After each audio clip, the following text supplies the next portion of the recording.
There were a lot of parallels. Why can't I say parallel? Parallel. Hi, hello, friends and strangers. Welcome back to my channel, Shenanigans. And today I will be talking about my March wrap-up.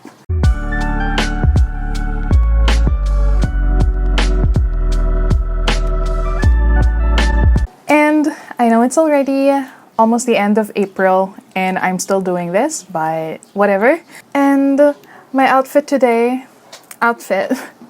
is low-key inspired by the recent Permission to Dance concert by BTS. I'm still not over it, so yeah, a bit orange. Moving on, I think so far this 2022, March is the month where I read the most books because I read 10 books that month. Now, the question is, do I remember them all? That is a totally different conversation. For March, I was able to read 6 manga volumes, 2 thriller mysteries, 1 romance, and 1 historical fiction. For the first 2 books I read in March, it's volumes 2 and 3 of My Love Mix-Up by Wataru Hinekure. I read these 2 volumes in just one night because it was so addictive. This manga series was the only sunshine in my very busy and stressful week that time. As much as I didn't want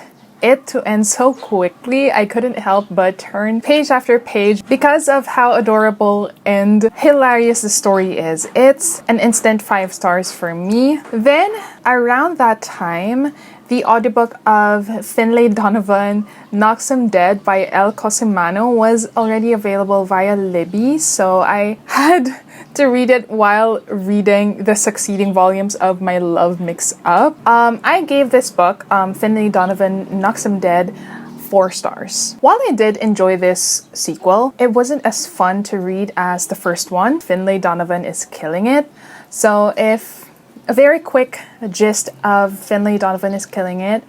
Finlay Donovan is a writer, an author, and she had a meeting with her editor, and someone overheard them wherein Finlay was talking about the plot of the book that she was writing. So that person mistook it and misunderstood it and assumed that Finlay was a murderer for hire. So that set up a lot of coincidences and events which led up to where we are now, which is Finlay Donovan Knocks Him Dead. And so the main catch of this sequel, which is Finlay Donovan Knocks Him Dead, is that someone is out there and that person wants Finlay's husband to be gone. Again, it wasn't as fun as the first one.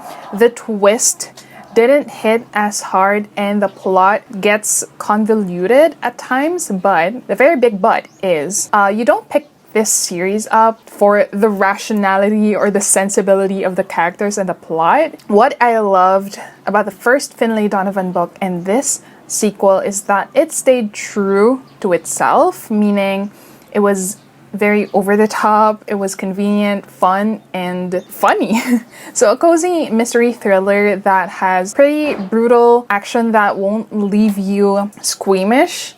The ending sure does hint to a next book because Finlay Donovan, as it seems, just can't catch a freaking break, and I'd still be here for it. The next books that I read were volumes 4 and 5 of My Love Mix-Up. I have no more words for this series, not because I grew tired of it or what, but because it's such a perfect manga series to read when I was feeling super down. The plot isn't super duper complicated, but there are certain character arcs that the author focuses on at a certain time. Reading how Aoki and Aida's relationship blossomed and have gone through some rough patches really warmed my wee bit of heart. One thing I love about this series is that the author wrote the characters as high schoolers realistically, very realistically. Like, these boys are still in the process of accepting who they are and navigating sensitive and tricky situations like hearing homophobic comments, conversations about sex and the lack thereof, the conversation, as well as what it means for them to be in a relationship as people who have zero experience being in one, and navigating family relationships as well as friendships when they're not out as queers. Another thing I love about this manga is that while Aoki and Ida get into situations where they have to admit that they are in love with each other, they weren't forced into coming out to people. So it's just a really feel-good boys' love story that doesn't have to be brimming with trauma just to have a good story. This is an ongoing manga series, so I'm definitely looking forward to the succeeding volumes. And the next book I read is Pachinko by Min Jin-Lee, which I actually have a reading vlog of. You can check it out here. I gave Pachinko 5 stars. This is a family saga that plays out like a TV drama. Pachinko is a story of love, of loss, sacrifice, and hope. While I think that books 1 and 2 of the novel were the strongest, book 3 wrapped up everything amazingly. Reading it gives off this harrowing and palpable feeling of dread again. That while the events that plague this South Korean immigrant family seem inevitable in a backdrop of war and Japanese colonization, you become hopeful when things start looking up only to get heartbroken multiple times in very tragic ways. This is a definite must-read historical fiction that is perfect for everyone, but especially so for women. At the heart of the novel are mothers, wives, sisters, aunts, and daughters struggling to be themselves while conforming to gender roles and societal standards. While I was reading Pachinko, I had to take a break because of a certain point in the book that was traumatic for me. I decided to pick up one of Claude's from Book Bosom Claude's recommendation, which is Sweat and Soap. I was able to read volumes 1 and 2, and I immediately fell in love with the story. I gave both volumes 5 stars. The plot is pretty straightforward. Sweat and Soap is a romance comedy manga series where we have Asako, a woman who sweats excessively, and Kotaro, a perfume developer who just can't get enough of Asako's scent. I like that while the premise sounds odd if you just read that, but the story itself has substance mixed with awkwardness and sexiness that aren't over the top. It has a great balance of slice of life, office romance, funny situations and settings, and mature consenting adults. I haven't finished this series yet. I'm currently reading volume 3, but I recommend this to anyone looking for feel-good romance manga, and you can check out Claude's review of the whole series below. I'll link it down in the description box below. Then for my second to the last read for March is Homicide and Halo Halo by Mia P. Manansala. I gave this book 3 stars, and I buddy read this with Ray from Ray Reads PH. Homicide and Halo Halo is a sequel to Arsenic in the Adobo, which is also addictive to read. It's about our main protagonist, Laila Macapagal, and how she is again thrown in the depths of a murder mystery when one of the judges in their town's beauty pageant was murdered. Laila has to navigate her professional life as she works with her friends to make their cafe successful and solve yet another mystery that puts the spotlight on their family yet again, since her cousin Bernadette was one of the main suspects. So generally, it still has the same formula as Arsenic and Adobo.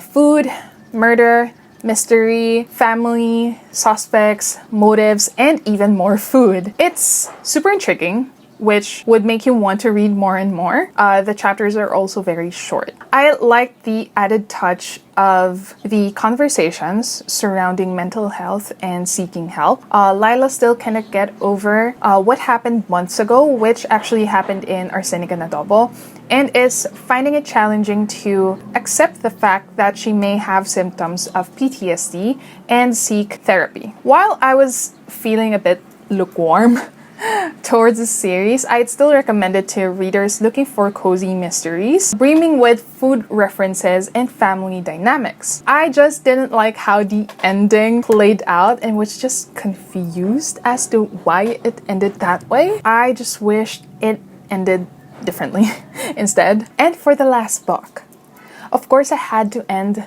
my March with a bang. Wink, wink. Because I read Priest by Sierra Simone. I gave this novel 4 stars. Where do I even start with this book? I am just going to read the very short blurb since I don't know if I can summarize it properly. So, there are many rules a priest can't break. A priest cannot marry. A priest cannot abandon his flock. A priest cannot forsake his God. I've always been good at following rules until she came. My name is Tyler Anselm Bell. I'm 29 years old. 6 months ago, I broke my vow of celibacy on the altar of my own church, and God help me, I would do it again. I am a priest, and this is my confession. Okay, one of the main characters, Tyler Bell, is a priest who falls in love and has an affair with a woman he meets whose name is Poppy Danforth. One thing that is pretty interesting in this novel, and it's really what got me going to read it more, is the parallels that the authors made with what these 2 sexy adults were doing and the Catholic religion. There were a lot of parallels. Why can't I say parallel? There were a lot of parallels and references, which a lot of times, even as an almost 30-year-old woman who is actually pretty open-minded, low-key still scandalized me. Like, it's not a bad thing though. I went in with an open mind, so if you are planning to read this book, keep an open mind as well. I don't usually pick or seek romance novels, and particularly steamy ones. So this kind of shook me a bit, but it was pretty sexy though. Like I was reading this at night and I'm just like, it's like reading this would make you have like meme-like facial expressions. Like, it was so hot. Taboo, but hot. And to the people who I usually see recommend romance or contemporary romance novels and say that the books are steamy, I feel like you have a book in mind right now, but these books aren't actually steamy. So to these people, please check out Priest by Sierra Simone to know the definition of steamy. And that's it for my March wrap up, friends and strangers. I wanted to make this as short as possible because it's so freaking hot. I am actually sweating right now, and I will see you on my next video. Hopefully I will have one up soon. I just didn't have the motivation to create generally, and yeah, I'll see you on my next video. Bye bye.